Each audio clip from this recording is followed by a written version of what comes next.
Hello everyone. It's James again. And today, I wanted to make a video regarding a comment that was left on my Narcissist do test video by Misha. Thank you Misha for the comments.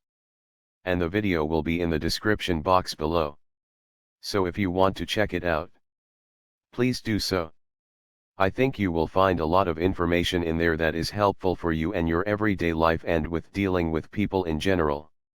So, what did Misha write? Well, it's very simple. They look for the wounded and the good. And this is very true. Yes. Yes. I know. The better narcissists get at the evil they do, the more they can deceive even those that aren't wounded. But just like any predator, they will grab the low-hanging fruit first before going after the big lion or elephant.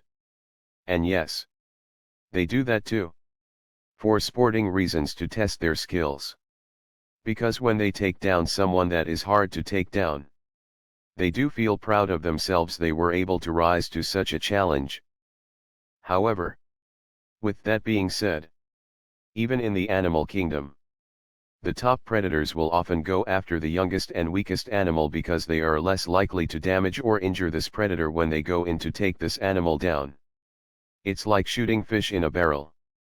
Also, I think it's just instinct.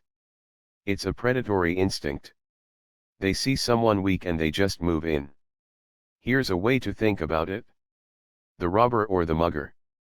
They go about their day looking for someone that has something they want, but that looks weak enough for them to easily take it from them.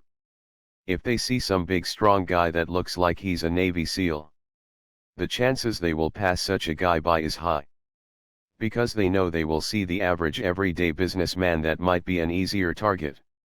And that will pose less of a threat when they go to take his briefcase, wallet, and wristwatch. Now again, some might go after that Navy SEAL type for the sport of it, but they will instinctually go after the low-hanging fruit first. Well, narcissists are the same exact way. Yes. They get a charge out of taking down someone that is a challenge. But when they hear how you don't have any family, or very little friends, or how you were cheated on in the past, they know in their mind they have you. Because in their mind, someone like this is a bit easier to win over. And even when you find out who and what they are, you don't have anyone that will try to jump in and help you out. Such as in cases where they are trying to legally screw you over. Or in cases they are trying to drop in and out of your life. And in that, it leaves the person that is the so-called weak person. Which I don't think they are weak at all. They just went through a lot of bad life experiences. But this person in this case now feels like they can't authentically be who they are really deep down inside.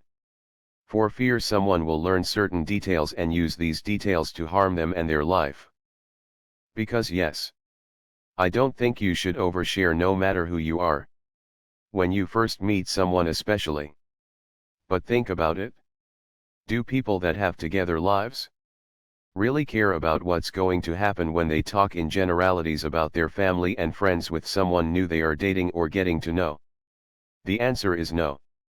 They don't care. And actually this kind of thing acts like a security system in their favor. Yes. There are those narcissists that will still go ahead and try to take down this person. But there are many that will see such signs, if you want to say. The same way as a thief will see that a house is protected with an alarm surveillance system and guard dog. If they see another house across the street that has no such system set up, with no guard dog, which house do you honestly think they will try their luck with? Well, if a narcissist is talking with several people, which in most if not all cases they are, if they have two people with the same amount of financial things they can offer them, but one has a wounded life they can tap into, and one seems to have family and friends around to help protect, who do you think the narcissist is going to invest their time into trying to con? Now if the person that has their life together has something they want, such as more money, or whatever, They might continue to try to keep that person hooked just to see if they have a chance at such things. The problem is, if they reveal themselves or their mask slips and the person involved with said narcissists talks to their support system about what is going on, it's very possible the narcissist will get left in the early stages by such person. Not always, but in a lot of cases. But the person without the support system, who do they have to help them or to talk to? No one. And what's screwed up is the narcissist in many if not all of these instances sets themselves up to being the support system of this wounded person. So this person is now talking to the narcissist that is abusing them like they would be talking to someone they are looking for advice from or help. So basically they are getting help about the abuse they are going through from the person that is abusing them. And thus they stay stuck. This is why it's important the narcissistic abuse community grows and grows and grows. Because this gives a voice for those that don't have family or people they can rely on. They can in the comment section talk to someone about something that has gone on with a certain individual they are dealing with. And get feedback from a variety of people that have gone through such problems and give them a real insight to what is really happening. I mentioned just recently that though information on narcissism has a long way to go, I think narcissists are finding it a bit more challenging. Because there are more people that know about this stuff because of all of us sharing our stories online. So there are many people that are seeing these red flags within a shorter amount of time. And they are understanding the narcissist cannot be helped nor can they change. And they are going no contact with such so-called people. And they are moving on with their life. Yes. There are still a lot of people still in the dark that are getting taken for a ride. But the number of people that are learning and applying this knowledge is growing and growing and growing. Which is taking more and more people off of the menu for the narcissists in the world to feed on. Here's the reality. Yes. Oversharing is something we all need to work on. And even when you get to a point where you feel like you are able to share certain things, you don't have to tell every single instance or detail about your life. And you need to understand you're not a dishonest person because you are keeping some of your bad life experiences to yourself.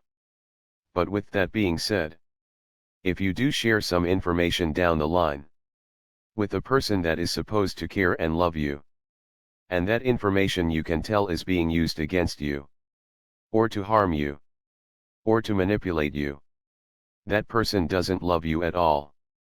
Don't second guess your gut. God gives you these instincts for a reason. Get out and move forward. Because though there are a lot of terrible people in this world, there are still some good people in this world. And if you believe you are with a person that is good, and you believe enough time and events have passed, and it's now okay to share a bit more with a particular person, and you still aren't oversharing, but you are giving this person some insight as to why you don't have a family, or why you are getting depressed at certain times in life. And if this person acts understanding one moment and the next it's being turned around on you, don't ask the person why. Don't try to figure this person out. Just get away. Because you have to ask yourself. Even though you and I are very much so imperfect people, we have flaws a mile long. But ask yourself, when was the last time you used something bad that happened to someone you cared about to manipulate or harm this person? And more than likely the answer is you've never done such a thing. And that should tell you everything you need to know. When people, or so-called people, use such information to manipulate or game someone they are supposed to love, this so-called person knows exactly what they are doing. And the more you try to talk with them about what they are doing to you, the more they see you as weak. And they can give you fake apologies and tell you what you want to hear to keep you around even longer. And the longer you stay in, and the more of an attachment or addiction to such person you develop, sadly the harder it is to leave. So, find your personal strength. It's not easy, but you can do it. You know, I still make friends. With caution. But I do. I still keep things open to meeting a decent woman. With a lot of caution. And the best way to not show yourself as weak or wounded is the ability to leave them and not take them back and not look back. When you get that gut feeling they are covertly or overtly trying to manipulate you or harm you in any way, shape or form. And the other thing I want to talk more about later. Don't feel bad about kind of skipping over things with people you don't know well. Or talking about how you spent some time with a work friend or a neighbor, when in reality it might not be what is really happening. I think of it as the Most High wanting Samson to keep his strength a secret. And part of that is being vague with people about why he was so strong when they asked him. He might tell them, you know, I literally have no idea why I'm so strong. It's a mystery to me as well. But in reality, he knows why he's that strong. Now would he be wrong for not telling the truth to all those wanting to know the real reason for his strength? No. Not at all. Because God knows even the most well-meaning person might try to use such information to destroy such a person like Samson. Let alone an evil person. Like what happened? Well, the same is for you. It's okay to not tell people your weaknesses. And if you ever do get to such a spot where you trust someone enough to tell them about your past, if you want to hold a few things back, that's just your gut telling you something very important. And it's okay you do hold such things back. But with all that said, the more the narcissistic abuse community grows, the less these jokers will have a chance to take you for a ride. So I thank you for your subscription. And for those of you that haven't subscribed, please do so. Also, don't forget to click the little bell, so you will be notified when I upload a new video. Those of you that know my channel know I threw out there a goal of 200,000 subscribers. Because it's my feeling the more people I can reach, the more this information about what narcissism is really about will catch wildfire. And those that are abused can just walk away from such people and situations. And that goal is still real. But even right now at a little over 32,000 subscribers, I'm still amazed that this many people has come to listen to what I have to say about life and narcissistic abuse. So to that I say thank you. And I hope everyone has had a blessed day. And until next time, bye for now. And be good to yourself.